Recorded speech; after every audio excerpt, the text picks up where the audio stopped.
Hello दोस्तों, नमस्ते, प्रणाम। और आप सब कैसे हैं दोस्तों? कमेंट करके जरूर बताइएगा। तो आप सभी का स्वागत है कंचन यादव 11/12 ब्लॉग्स चैनल में।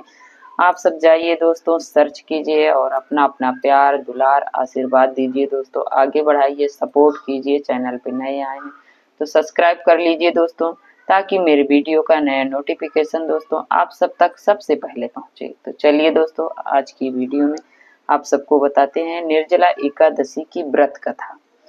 निर्जला एकादशी साल की सबसे बड़ी, सबसे पुण्यदायी, सबसे अधिक फल देने वाली एकादशी मानी जाती है।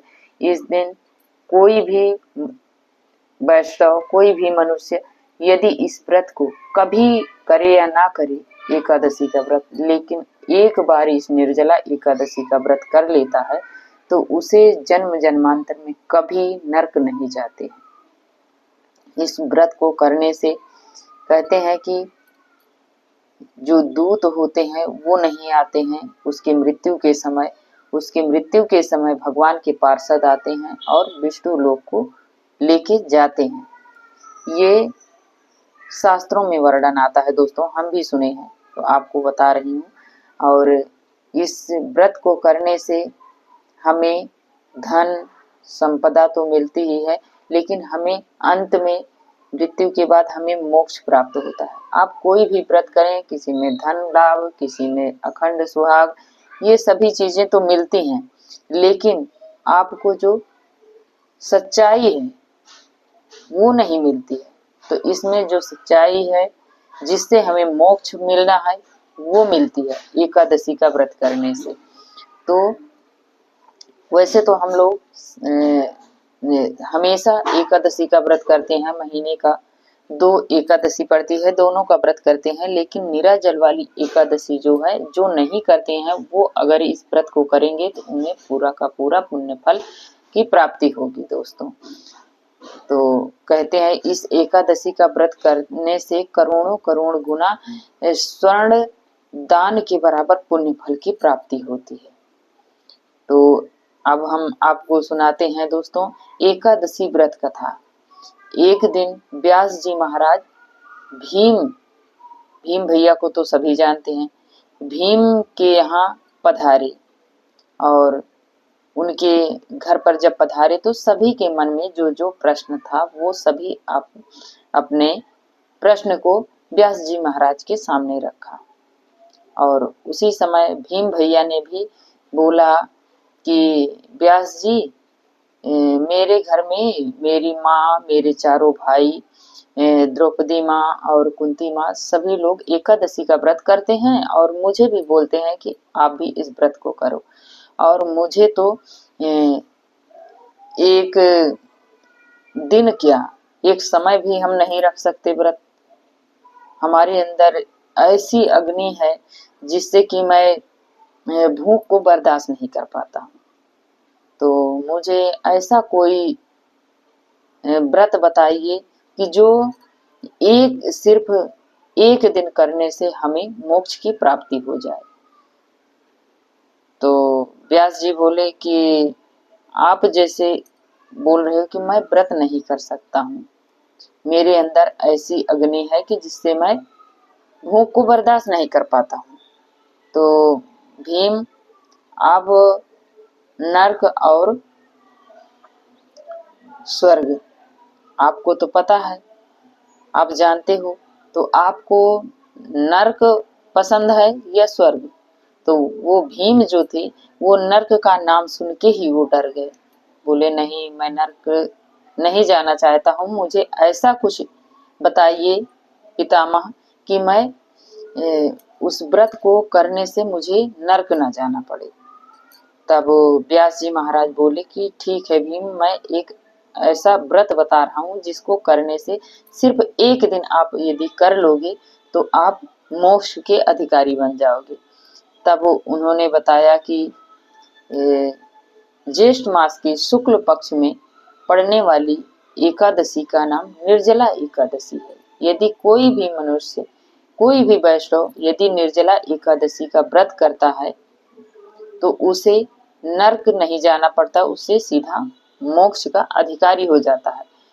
तो तब से इस व्रत को भीम भैया ने किया था दोस्तों, इसीलिए इसका नाम भीमसेनी एकादशी भी पड़ा है। तो भीम ने इस व्रत को किया था, निराजल निराजल रहकर वो इस व्रत को किए थे व्यास जी महाराज के कहने पर। तो सभी वैष्णव को यही चाहिए कि निर्जला एकादशी के दिन हम निराजल रहकर इस व्रत को करें। यदि आप नहीं कर पाते हैं, आपकी सामर्थ्य नहीं है, तो आप कुछ एकादशी से ठीक एक दिन पहले शाम को आप मीठे का चीज आप कुछ बनाकर खा सकते हैं।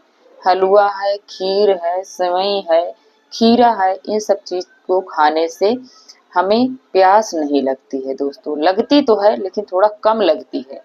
तो इसलिए इसको खाकर इस व्रत को करना चाहिए।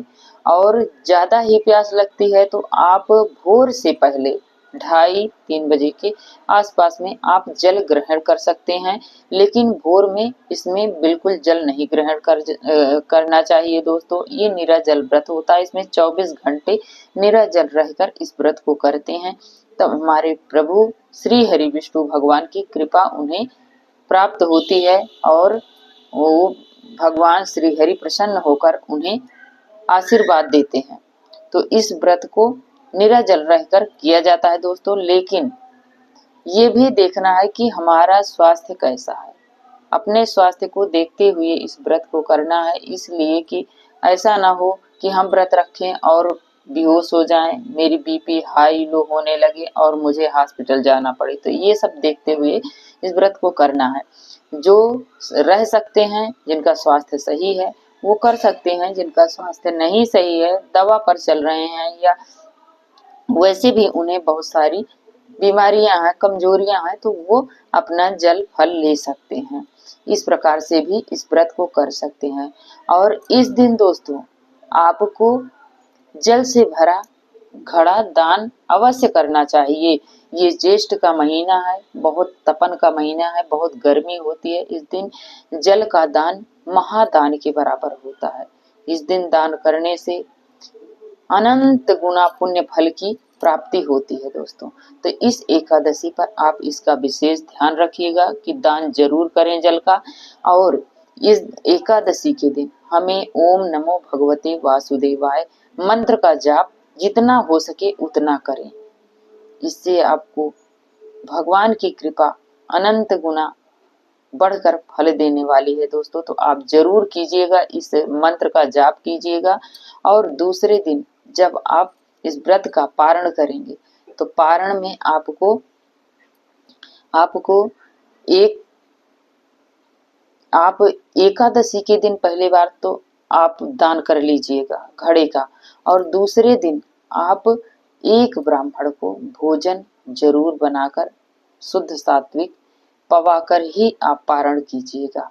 और उस ब्राह्मण को आपसे बन पड़े तो एक वस्त्र जरूर दान करें और दक्षिणा देकर उन्हें विदा करें, तब आप पारण कीजिएगा। आपको देखिएगा आपके जीवन में कितना खुशहाली और शांति और अन्न धन की कमी कभी नहीं होगी दोस्तों।